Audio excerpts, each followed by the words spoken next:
नरकों की चर्चा चल रही है। नरक में जीव आता है तो कैसे दुखों को सहन करता है, कैसे अपने दुख पीड़ा को कहते हैं और कैसे उनका जन्म होता है, कैसे मरण होता है, कैसे वहां की गंध होती है, कैसे वहां की पृथ्वी होती है। तो पहले हम सबसे पहले उस दोहे को बोलेंगे, फिर आप लोग बोलेंगे, ठीक है।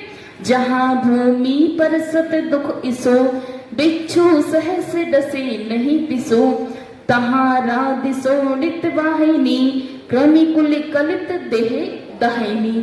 तो यहाँ क्या कह रहे हैं पंडित दौलत राम जी कि हे भव श्रावकों, हे भव जीव, तुमने इतने क्रूर कर्म क्यों किए कि तुम जाकर के नरक में जन्म लिया, इतने पूर्व परिणामी क्यों बन गए कि तुम दुख में जाकर के, वहां नरकों में जाकर के उन दुखों की सहन करने की कैपेसिटी नहीं है।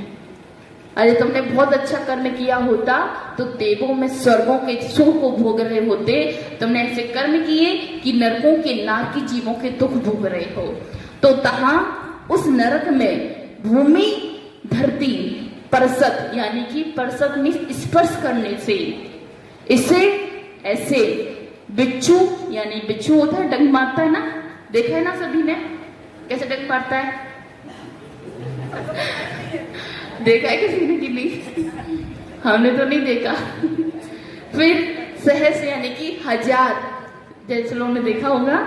दसे ऐसा नहीं पिसो, उसके समान दुख नहीं होता। तहा यानी वहां रात सोनित वाहिनी, रक्त और मवाद की बहने वाली नदियां, वहां पर जो नदी है उसमें क्या बहता है, पानी।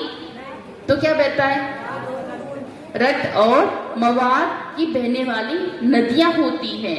फिर क्रमि कुल कलित, यानी कि छोटे छोटे क्षुद्र जीव होते हैं, उसमें छोटे छोटे इतने सूक्ष्म क्षुद्र जीव होते हैं कि वो अपने शरीर को ऐसे खा जाते हैं, कीड़ी मकोड़ की तरह अपना शरीर से छिद्रविद कर देते हैं। फिर देह धायनी, शरीर में तहा को उत्पन्न करने वाले वो सूक्ष्म जीव होते हैं।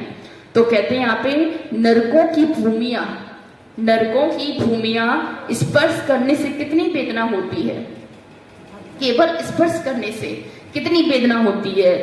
हजारों बिच्छू एक साथ अगर 10 भी ले, इतनी पीड़ा होती है।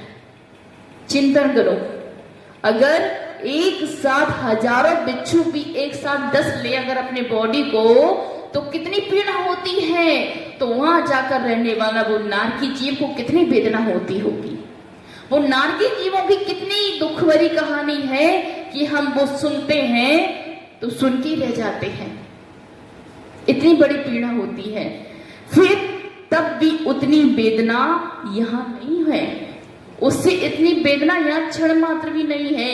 और फिर भी हम जाने कितने दुखों भरी घर परिवार की कहानी सुना देते हैं, यार ऐसा हो गया, वैसा हो गया, ये हो गया, वो हो गया। अरे हो जाने दो, इससे मतलब नहीं है। लेकिन उन अपना दुख आए तो उन नारकियों की दुख की कहानी सुन लेना, उनके आगे अपना दुख कुछ भी नहीं है।